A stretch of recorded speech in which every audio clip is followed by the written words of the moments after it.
So good job, you solved the first layer. Now let's get into the second layer.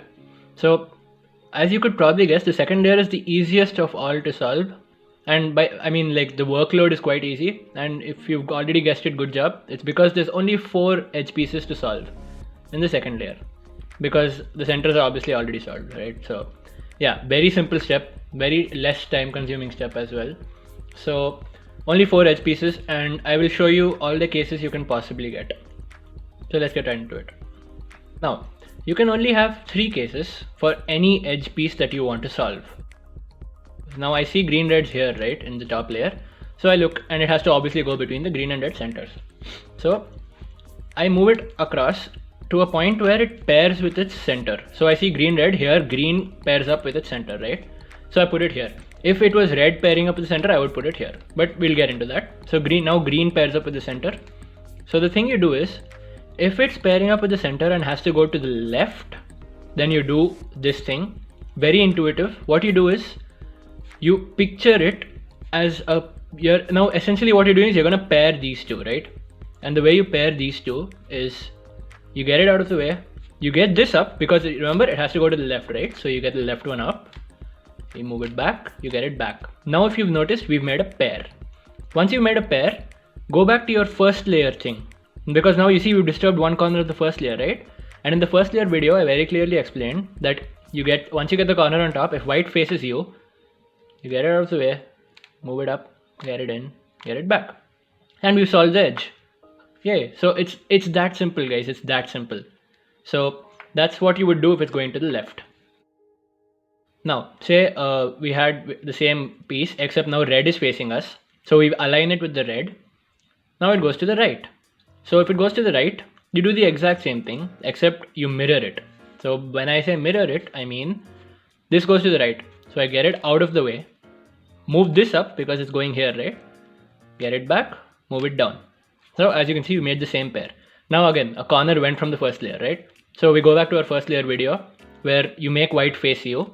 Once white faces you, get it out of the way, pair it up, move it in, get it back. See, pretty simple. So the final case looks something like this, where you see it's already flipped, right? It's in the right place. The piece, say red green here between the red and green centers, it's in the right place but flipped. So the way you solve this is super intuitive, and it's kind of beautiful actually. You just assume, and you'll understand why, don't worry. You assume that any random piece in the top layer needs to go into this slot. The reason you do that is, once I insert that into this slot, pretending it was the right edge, this will get knocked out. And then this becomes the right edge, and then you bring it back around and put it back in. I will demonstrate now. So I'll just assume, let's say this yellow orange itself, I'll assume it's a piece that has paired with the center and needs to go to the right. So what's the way you do that? You move it to the left, get this up, move it in, get it back. And now you'll notice this has become a first layer case, because the corner thing here, make white face you, get it out of the way, get the slot up, get it in, get it back. And yay, we have kicked that edge, the flipped bad edge, we've kicked it out. Where have we kicked it? Oh, here it is. So once it's here, you do the same thing. You align it with its center, and you see which direction it goes. It goes to the right, so you move to the left, bring it up, move it back, bring it down. Once you do that, it's a first layer case, make white face you.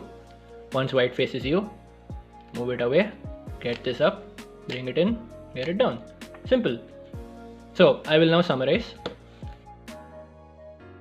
So the summary is, I don't need to repeat this actually, but the summary is, you find an edge piece, let's just say blue orange, okay, for now. You find the edge piece, you pair it with the center. So step 1, locate edge piece. Step 2, pair it with the center. Step 3, see which direction it goes. If it's blue pairing with blue and it's blue orange, it'll go to the left because orange is here, right? So you see which direction it goes. If it goes to the left, you move it to the right and do the thing.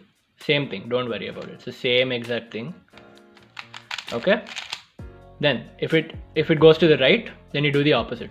So let me set that up. So if it goes to the right, you do the opposite. And if the edge is flipped, then you insert a random piece and then it's come out. So once it's come out, you insert it like it's supposed to be, right? That's it, guys. That's how simple it is. So that's the summary. And once you're done with this step, you should have the cube looking something like this. 2 layers done. Congratulations. If you have it looking like this, a huge congrats to you. That was really good. If you don't have it, don't worry about it at all because it's just your first time. If you have doubts, please leave it in the comment section, and you are free to hit me up on Instagram and ask me questions as well. My Instagram link should be in the description. If not, it's in my channel bio as well. So that's all for this video, and I hope you have solved your second layer, because if you have, then we are very close to the end. Only one layer to go, guys. And I will be splitting the last layer into two parts just because you have to solve it a little differently, which I'll explain in the next video. So thanks a lot for watching and stay tuned. See you.